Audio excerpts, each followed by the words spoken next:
Hola a todos, hoy os traigo una impresora a la que estaba deseando echarle el guante. Una impresora de gran formato que se ha convertido en una de mis preferidas.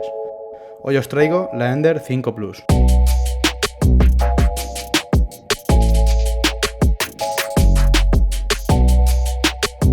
Antes de empezar, dar las gracias a los chicos de Banggood por enviármela para probarla y traerla al canal.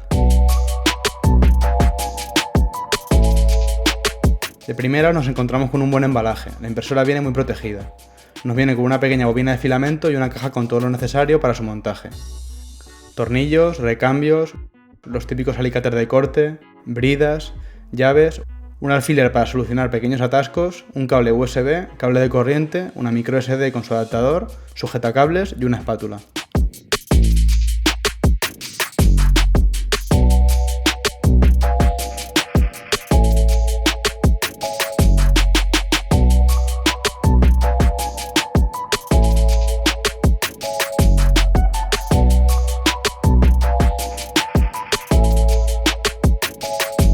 Aunque tendremos que poner más de 4 tornillos como acostumbran otras marcas, el montaje es muy sencillo, ya que viene preensamblada en módulos.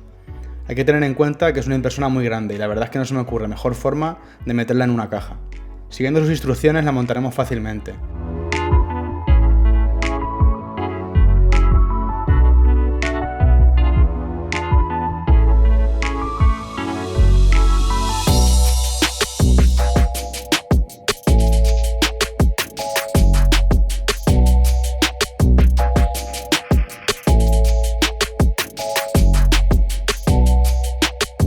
En mi caso venía un módulo del eje Z un poco desajustado, supongo que no será lo normal, pero ha sido tan fácil como aflojar esta pieza para poder deslizar la varilla, enrasarla y terminar de alinear los agujeros para los tornillos. He vuelto a apretar y listo.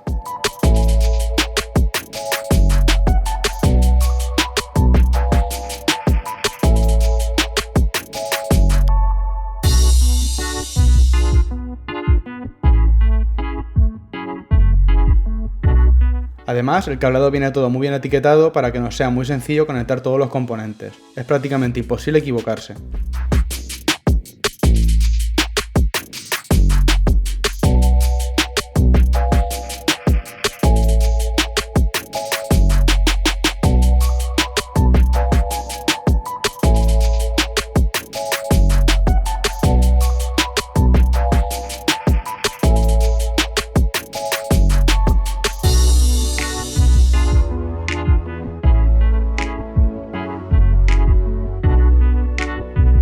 Vamos a echarle un vistazo a la electrónica. De primeras nos encontramos con una fuente de 24 voltios de la marca Mingwell.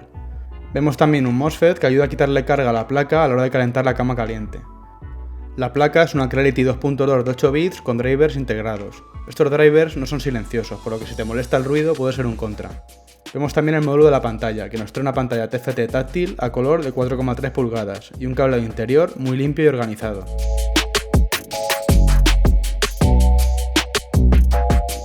Por otro lado, una cosa que no termina de convencerme es el tema del cableado exterior. Aunque es muy fácil conectarlo, todos los cables quedan a la vista. Supongo que el principal motivo es que todos los motores y componentes que se tienen que comunicar con la placa están en la parte superior de la impresora, por lo que tienen que bajar hasta la parte inferior por algún sitio. Esto hace que aunque algunos cables podamos sujetarlos con bridas y esconderlos un poco, otros queden colgando. Esta Ender 5 Plus es la hermana mayor de la serie Ender. Nos encontramos ante una cama de 350 x 350 mm, que combinado con una altura de impresión de 400 mm nos ofrece un área de impresión muy generosa. La cama viene con un cristal microperforado, a mí personalmente me gusta, pero si prefieres un acabado liso y brillante en la capa inferior de la pieza, puedes darle la vuelta. La otra cara es totalmente lisa. Al encenderla nos encontramos con un menú muy sencillo, el cual podremos poner en inglés o en chino, y con el que podremos lanzar impresiones, precalentar o enfriar, controlar el ventilador, nivelar la cama, cargar el filamento y mover o desactivar los motores. Otro punto positivo es que disponemos de un sensor de altura, que además de funcionar de final de carrera en el eje Z, también nos ofrece autonivelación. Cuando pulsemos en nivelar, la impresora automáticamente hará un home y el fusor se colocará en el centro de la cama. Para nivelarla, primero haremos un nivelado manual asistido. La impresora nos coloca el fusor en cada esquina para que mediante las tuercas y ayudándonos con un papel, regulemos la altura.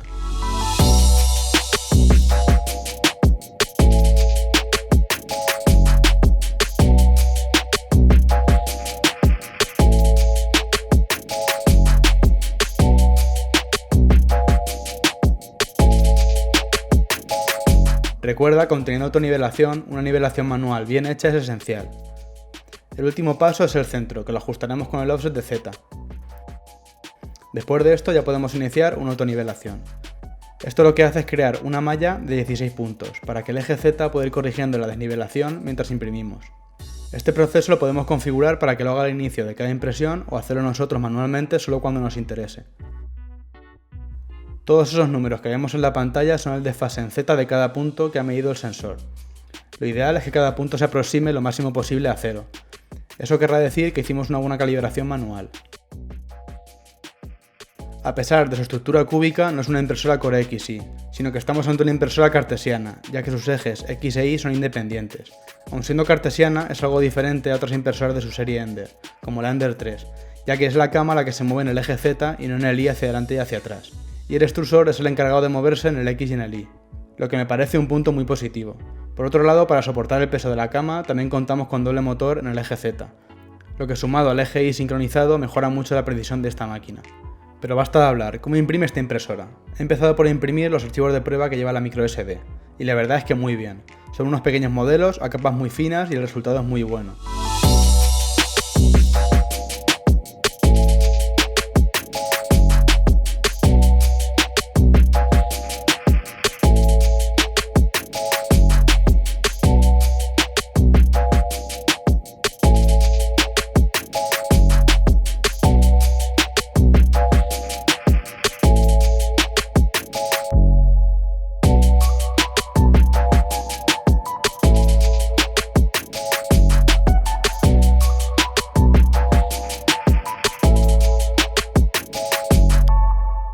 He probado también a preparar yo otros modelos a capa 02 y también genial.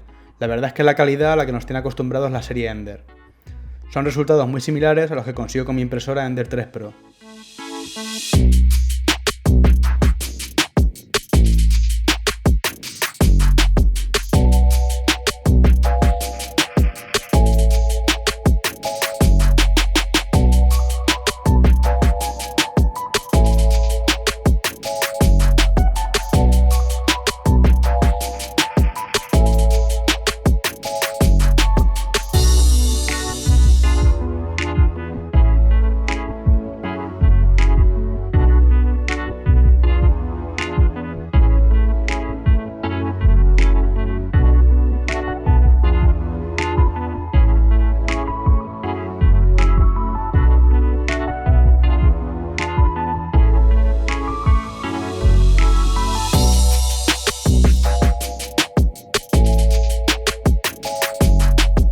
Pero quien compre esta impresora no creo que quiera imprimir figuras tan pequeñas, así que he probado con cosas más grandes y aquí están los resultados. La verdad es que una boquilla de 0,4 me resulta algo pequeña para ese tamaño de impresora.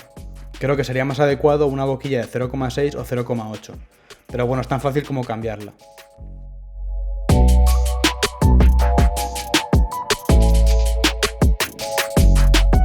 He impreso también el letrero luminoso de Brutal que os expliqué cómo hacer en el vídeo anterior, y es una gozada poder imprimirlo casi entero de una vez, aunque aquí me encontré con un pequeño problema. La B se despegó de la cama durante la impresión, pero esto fue porque por defecto la impresora trae un modo ahorro activado. Lo que hace este modo ahorro es apagar la cama caliente cuando lleva unas cuantas capas impresas, por lo que al enfriarse la cama comenzó a despegarse la pieza. Pero es tan fácil solucionarlo como ir a ajustes durante la impresión, desactivarlo y ya se quedará desactivado para el resto de las impresiones.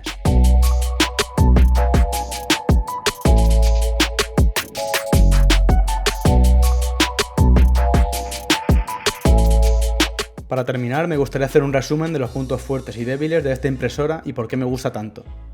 Empecemos por los puntos débiles. En primer lugar, el sistema de extrusión. Me llama la atención que Creality siga poniendo este extrusor de plástico, y más en una impresora de estas características. Funciona bien, pero suele acabar partiéndose con el uso.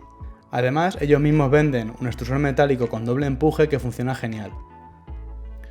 Por otro lado, como pasa en otras impresoras de la serie Ender, la refrigeración del fusor no está bien resuelta. Proyecta aire también sobre el bloque calentador, lo que hace que le cueste más a la impresora calentarlo. La verdad es que vendría bien imprimirle otro sistema de refrigeración. Por otro lado, al ser una impresora tan grande, el tubo de teflón del extrusor es muy largo. El extrusor queda muy lejos del fusor, por lo que perdemos precisión con las retracciones. Para terminar, y aunque son cosas menos importantes, cabe destacar el tema del cableado exterior y la ausencia de drivers silenciosos. Y dirás, si tiene tantos defectos, ¿por qué te gusta tanto? Pues porque sus puntos fuertes son muy buenos. Para empezar, su estructura y cinemática. Es una estructura súper rígida, no tiene ningún movimiento. Además, su formato cúbico nos facilita el cerrado de la impresora para poder prepararla para imprimir filamentos como el ABS. También, al tener una cama caliente tan grande y ser esta la que baja y no la que se mueve hacia adelante y hacia atrás, nos permite hacer piezas muy grandes sin comprometer la calidad. Luego, la calidad de sus impresiones. A pesar de sus defectos, es muy buena y tiene añadidos como el sensor de filamento, el BL Touch o la recuperación de la impresión si se va la luz, que nos ayudan con impresiones grandes. Pero sin ninguna duda, lo que más me gusta de esta impresora es que es la candidata perfecta para mejorarla y convertirla en la mejor impresora del taller. No tardará en mejorarla, algo tan sencillo como instalarle una extrusión directa eliminaría prácticamente todos los defectos que os he comentado. Como conclusión, ¿a quién recomendaría esta impresora? Pues la recomendaría principalmente a alguien que esté buscando un área de impresión de este tamaño. Además, creo que es una impresora perfecta para alguien que quiera una buena impresora de inicio, y además con posibilidad de trastear e ir mejorándola con el tiempo. Si quieres ver cómo convierto esta impresora en la mejor del taller, házmelo saber en los comentarios. Déjame un like si te ha gustado el vídeo. Suscríbete si no lo estás y nos vemos en el siguiente vídeo.